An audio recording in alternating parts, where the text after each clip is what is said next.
Welcome to the Genius Factory. Enjoy the video. You begin by creating a reliable backup so you can revert if anything goes wrong.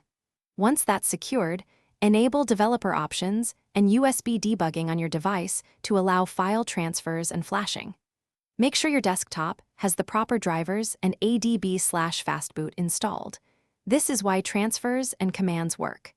Then download a lock screen animation pack that matches your OS version and resolution, and place it in an easier-to-find folder so you can access it for the next steps.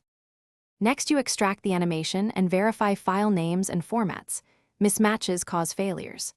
Once verified, use a DB push or your custom recovery to transfer the animation assets to the device path your OS uses for lock animations, commonly under /system/media or /data/local. After copying, set permissions and ownership accurately so the system can read them.